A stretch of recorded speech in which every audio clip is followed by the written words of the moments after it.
En su paso desde África a la isla de Eritia, que muchos identifican con la isla de León, hoy San Fernando de Cádiz, Hércules, el hijo de Zeus, hubo de cruzar el territorio del gigante Anteo, que desafiaba a luchar a todo el que pisaba sus dominios. Parece que en el decurso de tan titánica batalla, un golpe de hombro del héroe abrió la tierra. Así se formó el estrecho de Gibraltar.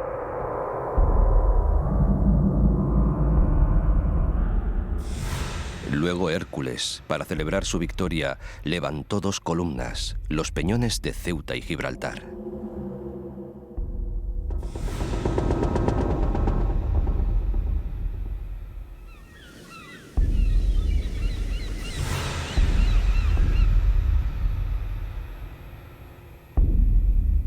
Siglos más tarde, el emperador Carlos, que fue primero de España y quinto de Alemania, incluyó en el escudo de su reino del sur aquellas columnas, rodeándolas de una banda con dos palabras: plus ultra, más allá.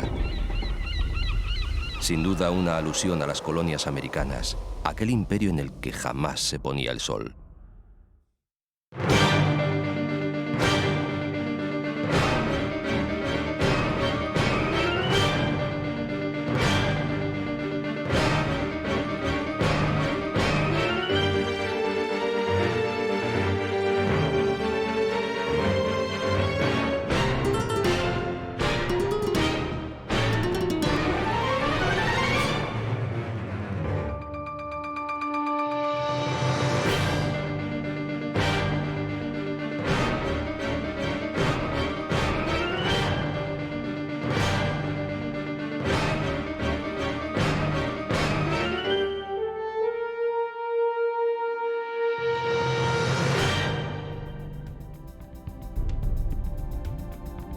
El estrecho comunica el océano Atlántico con el mar Mediterráneo a través de un pasillo que tiene una anchura de 14 kilómetros en unos puntos y que llega hasta los 65 en otros.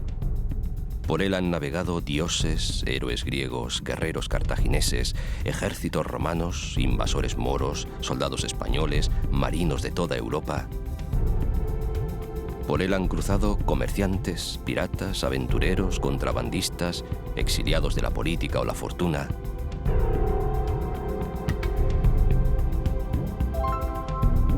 Ha sido y es parte importante de nuestra historia y nuestra cultura, y está abrigado por hermosísimas bahías que guardan ciudades legendarias.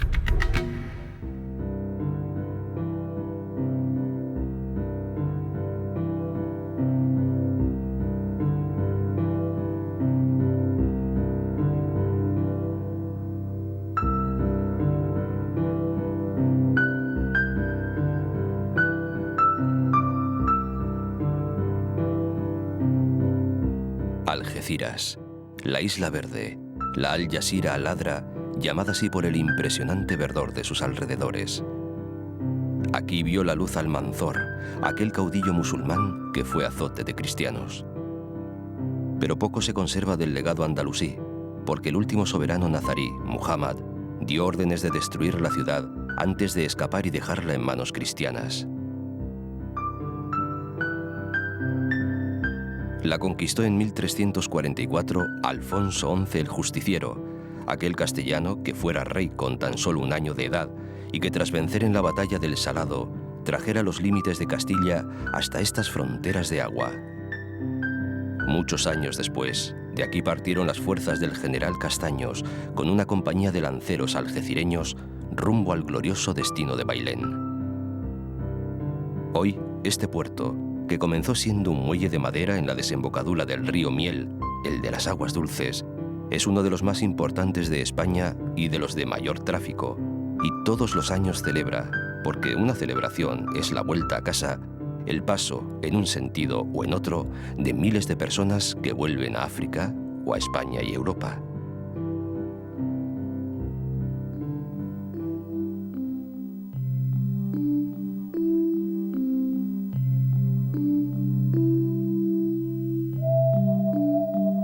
En la orilla, la antigua ciudad fenicia de Cartella, hoy San Roque, sobre un castro amurallado que desciende hacia la ribera del Guadarranque.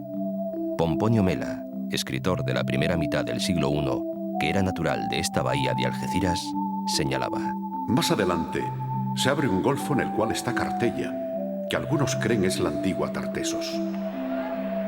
Cuenta la tradición y asegura una placa conmemorativa que aquí se dio el primer pase a un toro usando una muleta, el artista Manuel Ballón el Africano.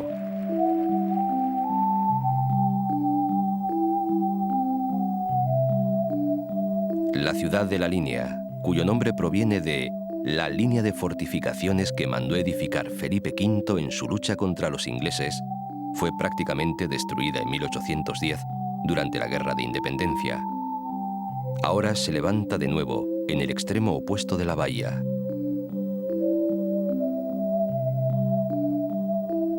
Se extiende alrededor del vértice de su plaza de toros, porque en estas latitudes no hay pueblo sin coso taurino, teniendo como fondo el Peñón, una de las míticas columnas que en la antigüedad marcaban los límites del mundo conocido.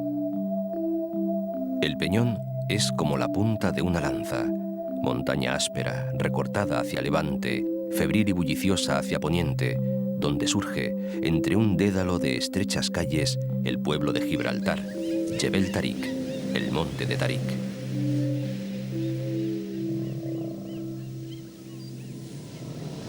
Por este particular ecosistema marítimo, encuentro de mar y océano, migran las ballenas, incluyendo el mamífero más grande de todos, la ballena azul. Desde luego, reina el atún, que tan buena cocina arma en estos pueblos del sur de España. Y habitan los delfines, que bailan su alegre danza de sol y agua.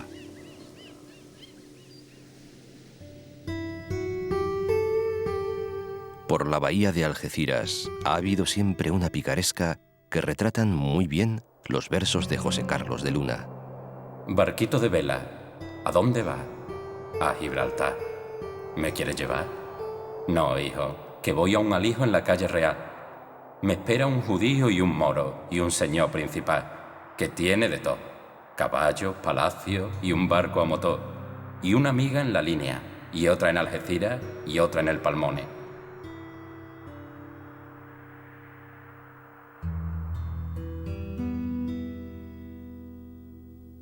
Al entrar en el Mediterráneo, desde el estrecho, el mar de Alborán, que se extiende hasta el Cabo de Gata, y costeando el litoral africano, el Cabo de Tres Forcas. En su base este se alza la ciudad de Melilla, favorecida por sus puertos naturales que desde los más primitivos tiempos utilizaron fenicios y romanos. Los primeros la bautizaron Rusadir, y hoy la clásica ánfora sidonia es el símbolo de la ciudad y uno de sus distintivos.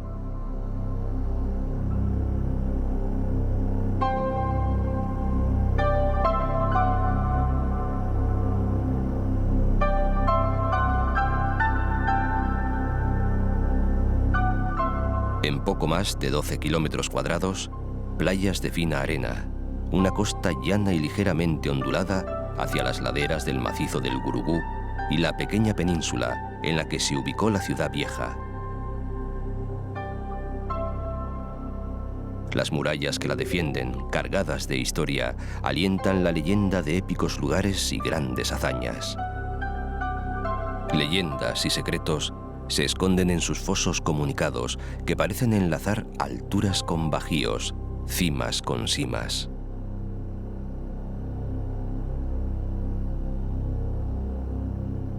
Desde el siglo XVI, Melilla se atrinchera en esta suerte de laberínticos fosos y murallones. Es lo que los lugareños llaman la ciudadela o pueblo.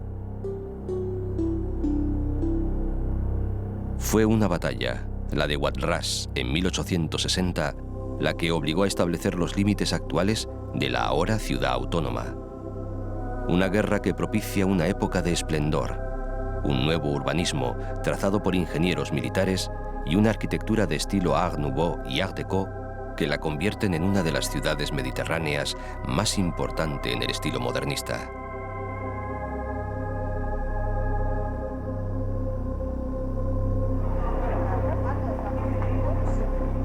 Melilla es una ciudad actual y tolerante, y sigue siendo crisol de culturas que conviven formando un propio y muy especial ambiente.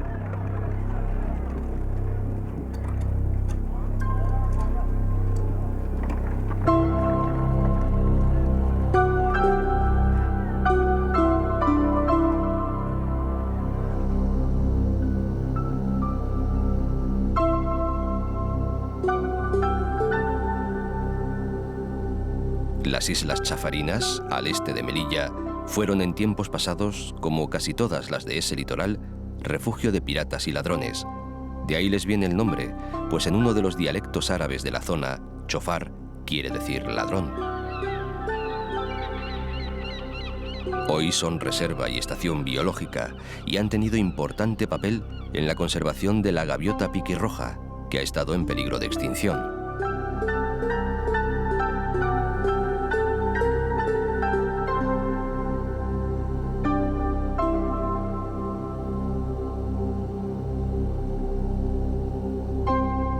Rumbo al oeste, en la bahía de Alhucemas, casi a tiro de piedra de la costa, 3 islas: El Peñón, la Isla de Tierra y la Isla del Mar. Pertenecen a España desde 1560, cuando el sultán Muley Abdalá el Galí Bilá las cedió a Felipe II para colaborar en su lucha contra el turco.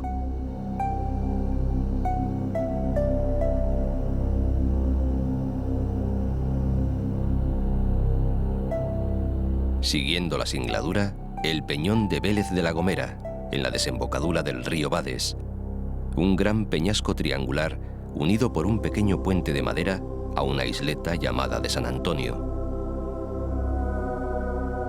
En 1508, una expedición española expulsó a los piratas que se refugiaban en ella. Desde entonces, su faro ayuda a la navegación en esta parte del estrecho.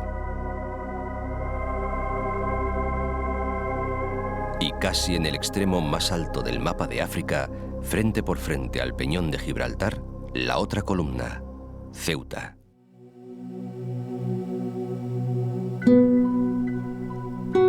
Es muy probable que su fundación esté directamente ligada a las factorías de salazón del pescado, lo que no es de extrañar, porque su situación estratégica sobre el estrecho la convertía en poderosa factoría pescadora. Pero no solo tuvo importancia Ceuta como sede de la industria del garum, la salsa reina de las mesas de Roma, sino como lugar de paso. El general cartaginés Aníbal, látigo de los romanos, la utilizó como base para cruzar a España.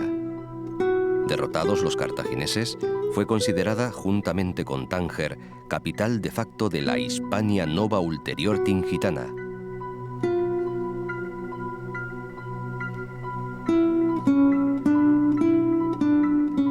Sí, Ceuta mezcla la guerra y el amor. Es fortín y puerto. Desde la carretera que circunvala el monte Hacho se ven sus murallas y se descubren fuentes históricas anteriores a la conquista portuguesa que se demuestra en la presencia, en lo más alto del monte, de una fortaleza que los lusitanos denominaron el Facho, referencia al fuego que allí se encendía para alertar sobre la proximidad de enemigos marítimos o terrestres. El recinto fortificado hispano-portugués penetra las aguas como si quisiera zarpar, navegar por ellas.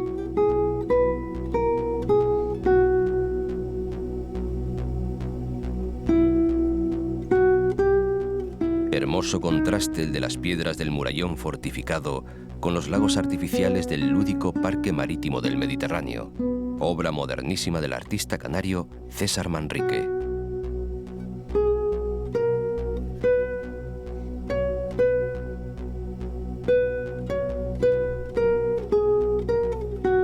Es Ceuta, una ciudad que enamora. Quizás porque el amor está en su historia, que fue su gobernador aquel don Julián, ofendido porque el rey don Rodrigo, hechizado por la belleza de su hija, llegó a tomarla por la fuerza. Realizó el conde su venganza, permitiendo el paso a Tarik, general de los bereberes, para que conquistara España. Si duermes, rey don Rodrigo, despierta por cortesía, y verás tus gentes muertas y tu batalla rompida, y tus villas y ciudades destruidas en un día. Si me pides quién lo ha hecho, yo muy bien te lo diría. Ese conde don Julián, por amores de su hija, porque se la deshonraste y más de ella no tenía.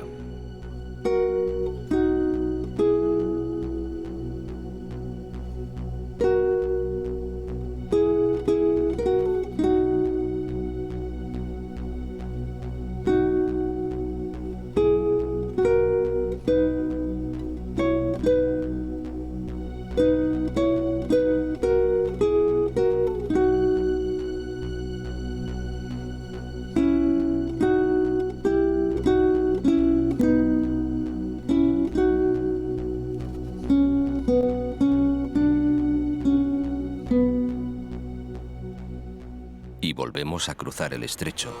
Algo aparentemente sencillo, una travesía que puede costar poco más de 1 hora o una eternidad. La vida, para los que buscan en los confines de Europa una nueva existencia.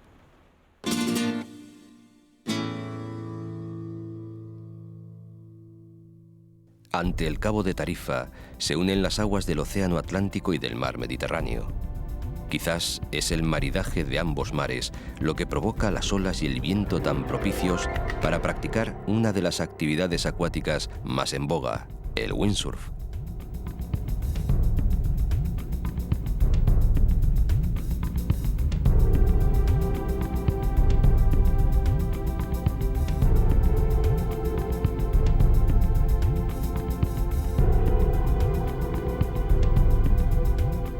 La ciudad se sitúa en la parte más angosta del estrecho, lo que la convierte en la punta meridional de Europa, la población europea más cercana al continente africano. En 1862, un escritor francés, el barón Charles de Davilliers, hizo un viaje por España acompañado de su fotógrafo particular, nada menos que el dibujante Gustavo Doré. De Tarifa, lo que más les impresionó fueron sus mujeres, famosas entre las andaluzas por su belleza.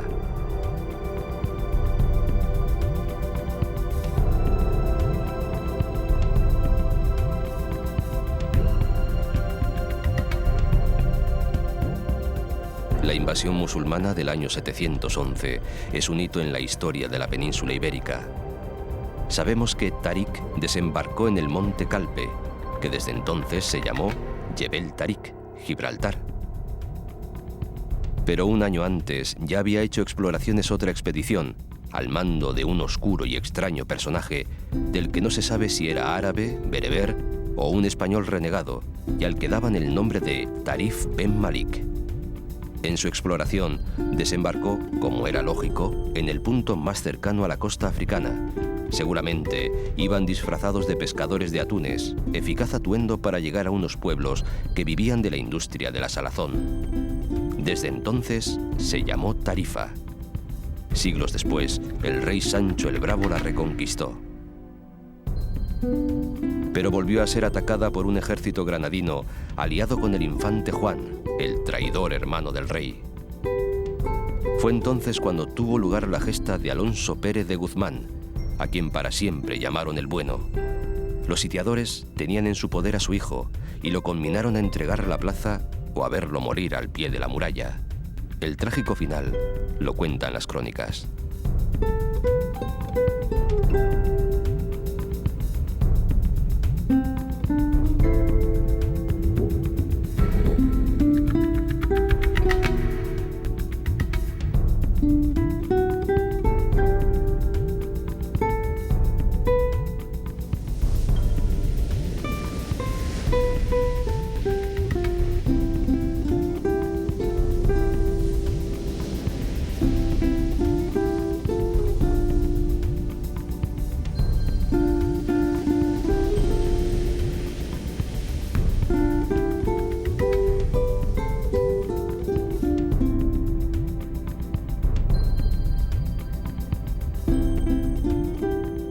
Seguir la zigzagueante línea de arena y mar para toparse con las ruinas de Boela Claudia, la ciudad bética del siglo II.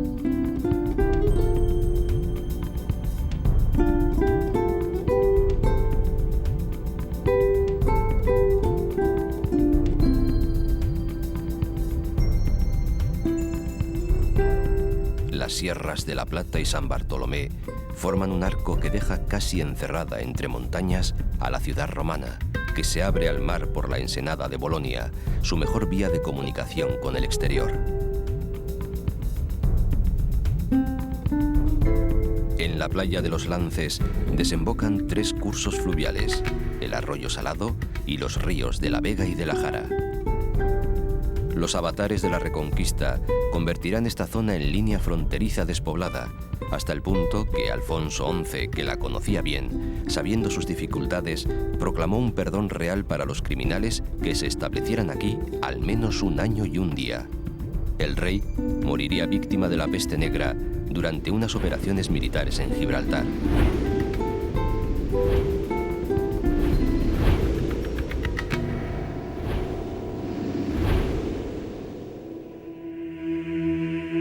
Miguel de Cervantes, en La Ilustre Fregona, habla de Zahara de los Atunes, llamándola el finibusterre de la picaresca, porque en la dura tarea de la almadraba se refugiaban pícaros, aventureros y perseguidos por la justicia.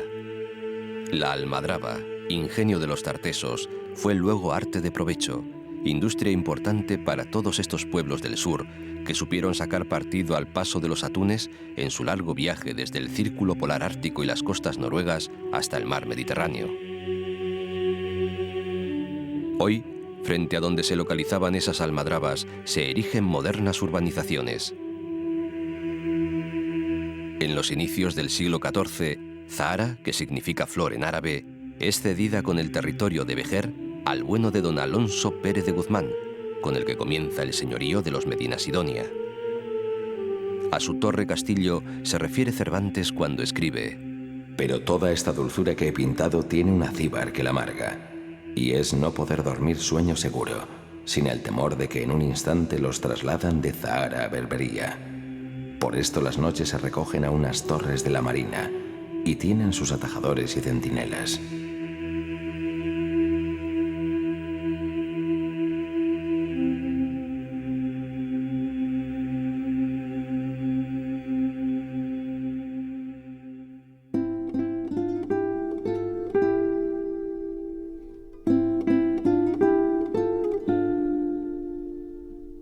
Tras unos acantilados prodigiosos, espera Barbate.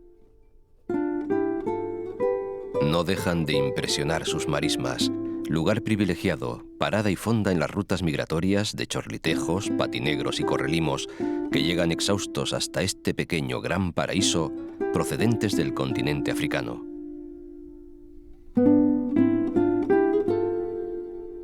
Barbate, cargado de historia por la presencia de fenicios, romanos y árabes, es un municipio fundamentalmente pescador, esencialmente turístico y puramente gaditano. Casas blancas, encaladas al más puro estilo andaluz, para uno de los lugares con más horas de sol de toda Europa.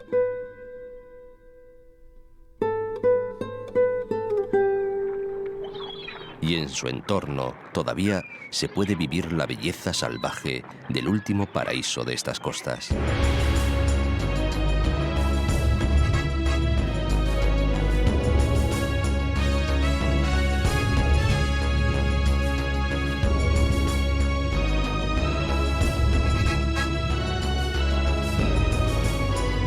Estas tierras han sido también testigo de hechos históricos importantes. En 1311, Alfonso XI de Castilla vence a los musulmanes en la batalla del río Salado. Y en 1805 tuvo lugar en estas aguas la batalla de Trafalgar, entre la escuadra franco-española y la flota que revalidó la superioridad británica en los mares y fue un grave golpe para los planes de Napoleón Bonaparte. En la batalla, Nelson, comandante de la flota inglesa, y Churruca fueron heridos mortalmente, aunque continuaron mandando sus barcos hasta el fin. El español, capitán del San Juan Nepomuceno, cañoneado por 6 barcos en formación, mandó clavar la bandera.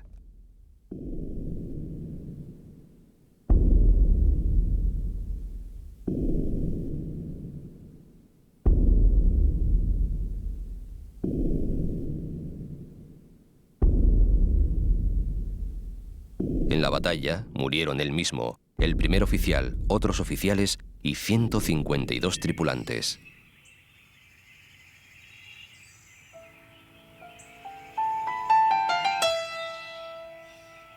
Como contraste, coronando un alcor, recortándose contra el cielo si la vemos desde la tierra, dominando la tierra si la vemos desde el cielo, Vejer de la Frontera. Un milagro blanco, conservado en un escenario de corsarios y berberiscos.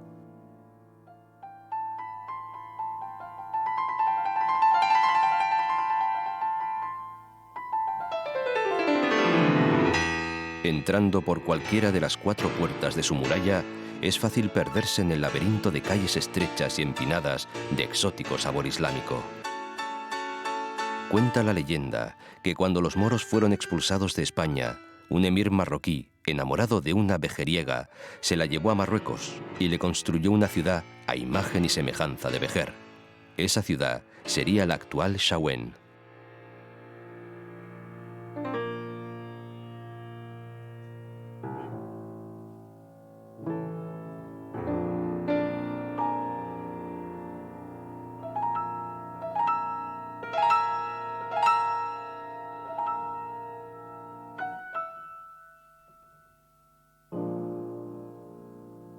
Desde la privilegiada posición de su casa ducal de Medinasidonia, los Pérez de Guzmán vigilaban sus intereses en las pesquerías sin perder de vista a Barbate.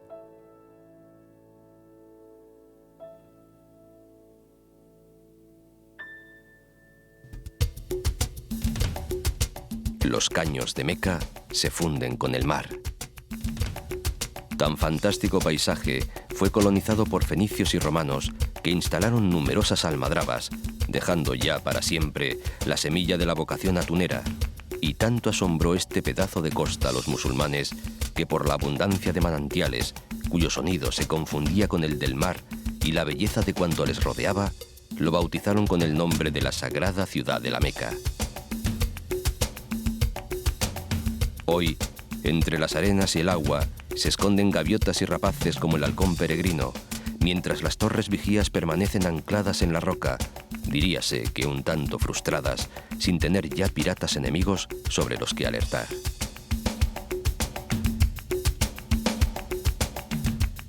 Conil es también pueblo de pescadores. Árabe en el trazado de sus calles, blanco en el caserío que se inclina hacia la playa. Ya romanos y visigodos supieron aprovechar su buena situación para construir un puerto importante antes de que la conquista mora le hiciera depender de Vejer.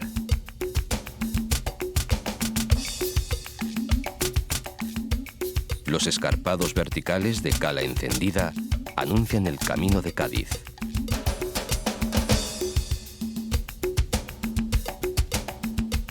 En la proximidad de Chiclana, Sancti-Petri y su puerto deportivo, y su magnífico campo de golf de hermosos greens situados en lo mejor del mundo. Cuenta algún Cádiz romántico y soñador, que los hay, que cuando el golpe es lo suficientemente bueno, la pelota se eleva hasta desaparecer en las alturas. Asegura que no vuelve a caer porque queda flotando en los cielos de Chiclana, contemplando seguramente el castillo construido por los fenicios sobre un templo dedicado a Hércules Melcar. En él se inspiró don Manuel de Falla para escribir su Atlántida, que no en balde dicen los que saben que la capital del continente desaparecido estaba por estas tierras. Uno de sus reyes pudo ser aquel Gerión de las 3 cabezas al que Hércules le robó los toros. Ya por aquel entonces se criaban toros por estas tierras.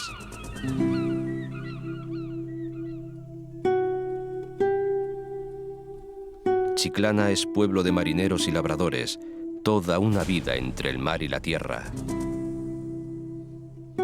Pega el calor en esta zona, pero el ingenio de sus artesanos hace recipientes de barro cocido y poroso que dejan escapar cierta cantidad de agua que al refrescarse con el aire enfría la de dentro, vasijas que ya importaban los romanos, alcazarras se llaman. Un ilustre viajero francés del siglo XIX menciona haber oído unos tanguillos. Para alcazarra Chiclana, para trigo Trebuena y para niña bonita, Sanlúcar de Barrameda.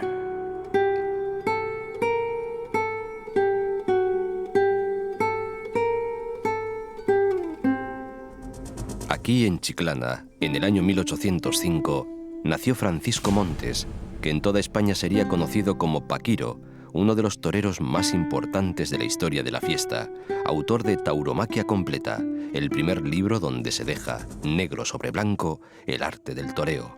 Comentaba Lorca en su café de Chinitas. Al dar las 4 en la calle se salieron del café, y era Paquiro en la calle, un torero de cartel.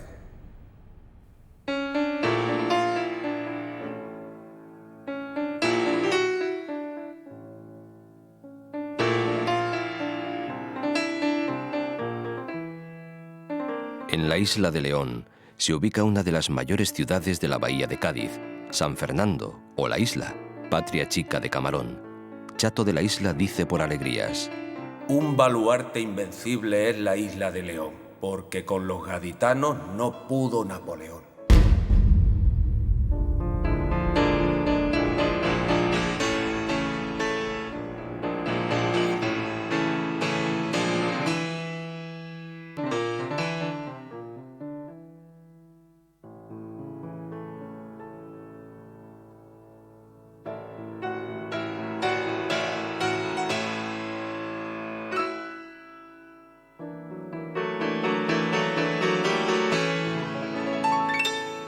Cádiz pervive protegiéndose de los vientos, apretada en un laberinto de calles que se quiebran una y 100 veces, y como para aprovechar mejor el escaso terreno, los edificios se elevan coronados por azoteas y torres.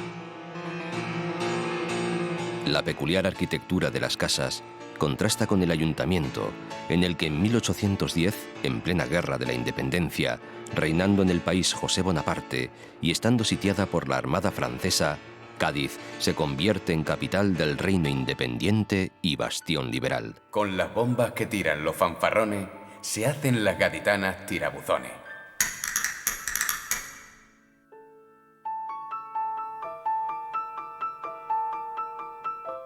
Aquí se constituyeron las Cortes del Reino de España, que darían como fruto la Constitución Liberal de 1812, la célebre Pepa, que sin embargo, 2 años después, el rey Fernando VII declararía nula y sin ningún valor ni efecto, como a los demás decretos de aquellas Cortes gaditanas.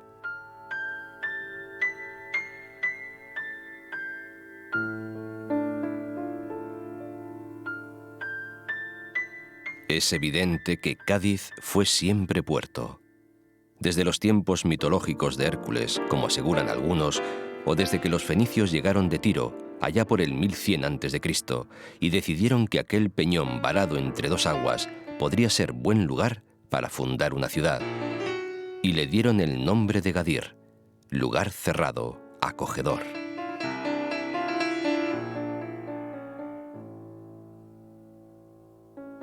Más tarde, el puerto fue pieza estratégica en las guerras púnicas. Derrotados los cartagineses, Cádiz comienza una luna de miel con Roma.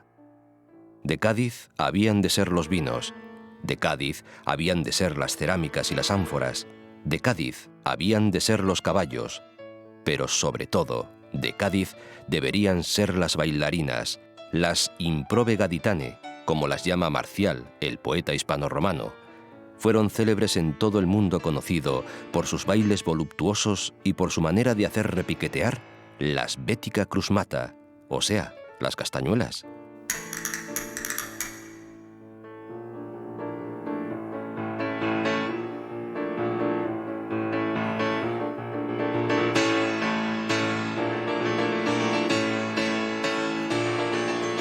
Cádiz, tacita de plata, lo mejor de Andalucía. Eres una perla blanca en medio de la bahía. Luego llegaron los piratas, y Felipe II mandó amurallar la ciudad.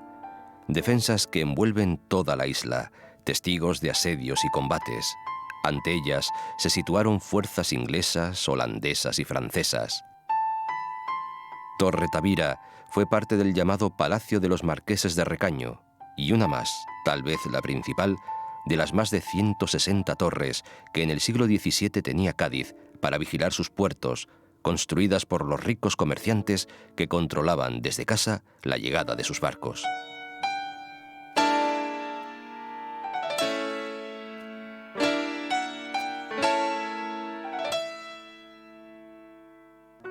Recordaba Alberti otros tiempos. Cuando mi madre llevaba un sorbete de fresa por sombrero y el humo de los barcos aún era humo de habanero. Mulata vuelta bajera. Cádiz se adormecía entre fandangos y habanera y un lorito al piano quería hacer de tenor. Desde luego, mucho hay de habanero en Cádiz, sobre todo cuando se llega por mar o se recorren las callejuelas de la ciudad vieja. Fácil recuerdo al malecón habanero, olvidando quizás que fue la capital cubana la que se construyó a imagen de Cádiz, y no al contrario.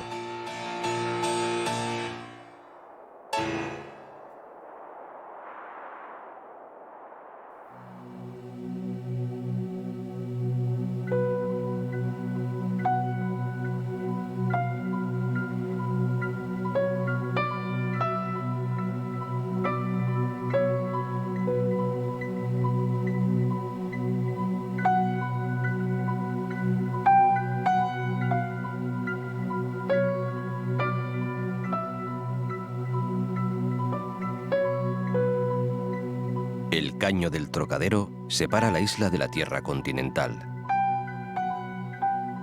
Sobre los fangos salustres de la bahía cantaba Alberti. Y ya estarán los esteros rezumando azul del mar. Dejadme ser, salinero, granito del salinar. El océano se esconde en un laberinto de playas y dunas, caños y esteros, salinas y pinos. Una lengua de tierra forma el coto de los Saboneses, interrumpido por el Caño del Caserón, último tramo que comunica al río con el mar.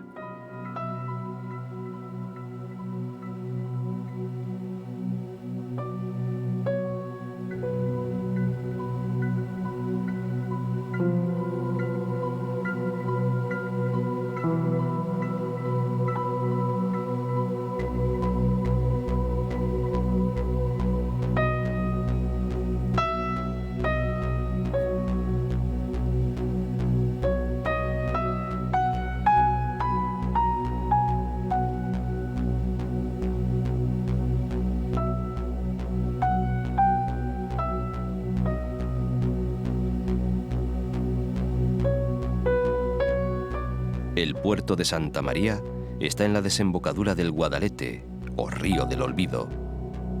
Ahora, desde que se construyó el puente Carranza, el puerto queda a 2 pasos de la Tacita de Plata.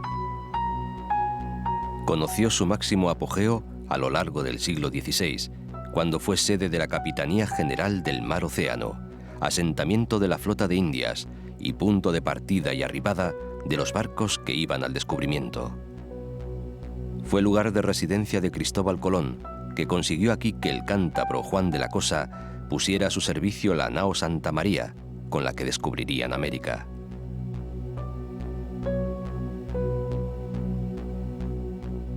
El 7 de septiembre del año 1522, una nave destartalada entraba en el puerto. Era la Victoria, que 3 años antes había iniciado una vuelta al mundo saliendo de Sevilla, formando parte de la flota de 5 naves mandada por Magallanes. Era la única nao que volvía, y solo llegaban en ella 18 supervivientes al mando del guipuzcoano Juan Sebastián Elcano.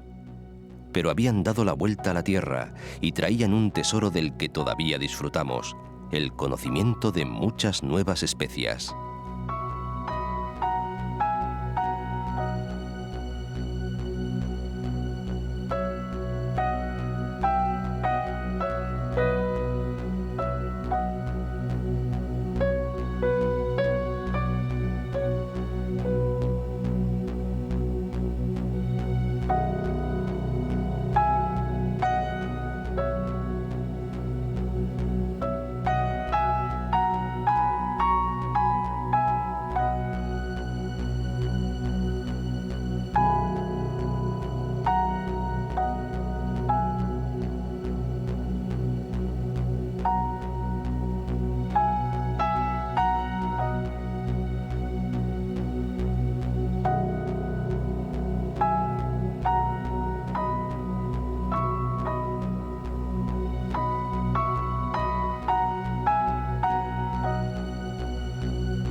La Plaza de Toros fue inaugurada por Lagartijo en 1880. Ha visto torear a todas las grandes figuras del toreo. Aquí nació Rafael Alberti, el gran poeta que abrazó entero el siglo XX y que, reflejado en estas aguas, vio 2 veces el paso del cometa Halley. Amaba tanto estos mares de Cádiz que pidió que sus cenizas se fundieran en el agua azul de su bahía. Si mi voz muriera en tierra, llevadla al nivel del mar y dejadla en la ribera. Llevadla al nivel del mar y nombradla capitana de un blanco bajel de guerra.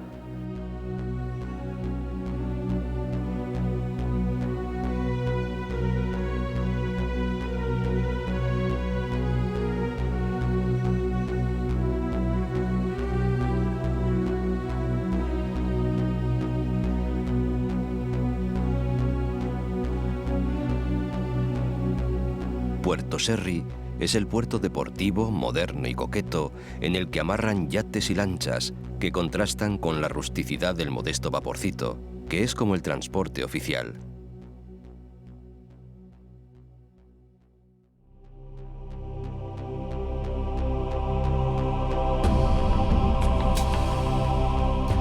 Jerez, como tal, no tiene carácter de ciudad hasta la llegada de los berberiscos de Tarik, aunque el griego Jenofonte hablaba 4 siglos antes de Cristo de los caballos de la Baja Andalucía.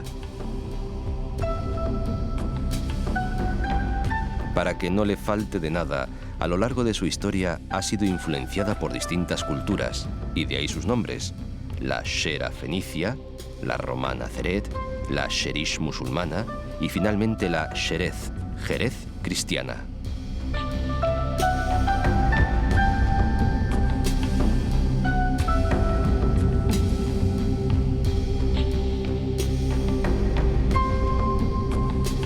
Muros renacentistas y fachadas barrocas, rincones árabes y construcciones mudéjares y calles empedradas por los barrios viejos, una ciudad viva y señorial.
Lo que hace de Jerez la ciudad conocida en todo el mundo son sus excelentes vinos, cuyas viñas se asientan sobre terrenos de albariza que dan la uva de variedad palomino, la ideal para los mostos de esta tierra, que fue introducida por Yáñez Palomino, un caballero de la corte de Alfonso X el Sabio, tras la conquista de Jerez en el año 1264.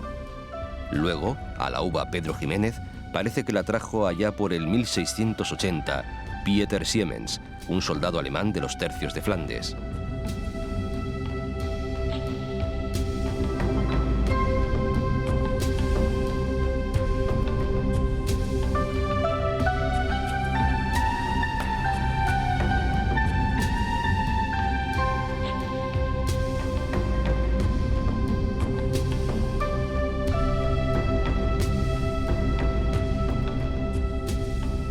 Y en medio de tanta gloria, las bodegas, verdaderas catedrales.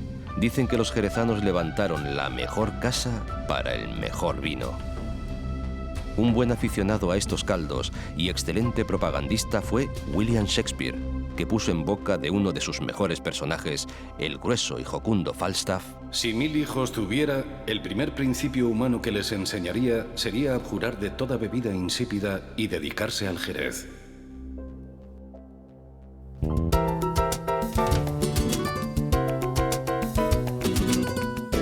Hacia occidente, la Punta de Rota, la Rabeta Ruta Árabe, el fuerte de frontera. El corazón de la ciudad es medieval. Por encima asoman los 5 torreones almenados del Castillo de la Luna, atribuido a Alfonso Pérez de Guzmán, construido sobre los restos de un ribat musulmán. Los roteños lo consideran su símbolo y lo tienen en el escudo de la villa.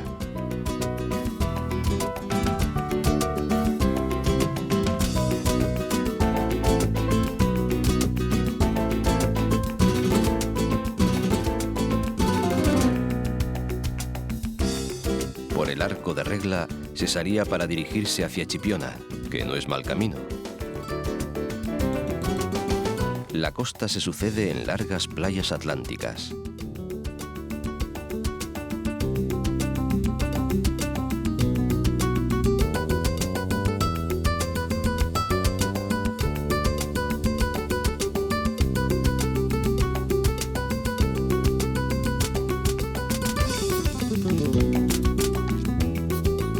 pronto, como si se tratara de otra columna del mítico Hércules, que ya tan aficionado fue a estos pagos, se alza el faro de Chipiona, el más alto de España. Su luz alcanza los 150 kilómetros de distancia. Sus paredes están hechas de piedra ostionera. Cuando se construyó, en 1867, se pusieron una sobre otra, sin amalgama alguna. Luego, el tiempo ha ido soldándolo todo, terminando por formar una sólida roca de más de 60 metros de altura. Su luz alumbra a los navegantes que pueden entrar seguros en la desembocadura del río Guadalquivir. Cuenta la tradición que a este promontorio frente al mar vinieron a parar los discípulos de San Agustín, obispo de Hipona, huyendo de los vándalos. Traían con ellos una imagen santa, la Virgen de Regla.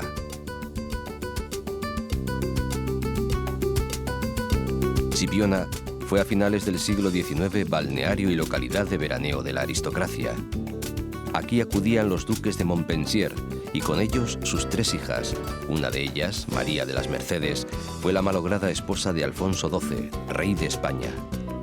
Flor efímera, pero cuyo recuerdo quedó en el pueblo español, como testimonia la conocida canción.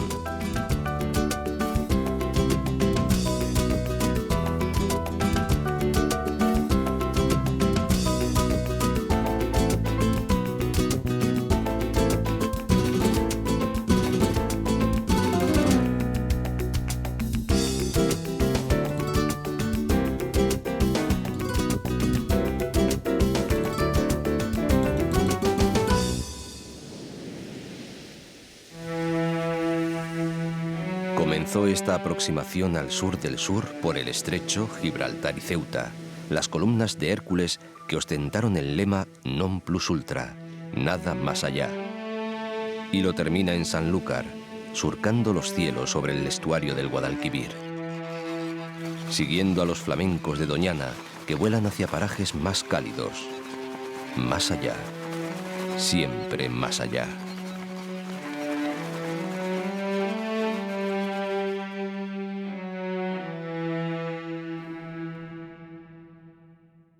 Yo voy soñando caminos de la tarde,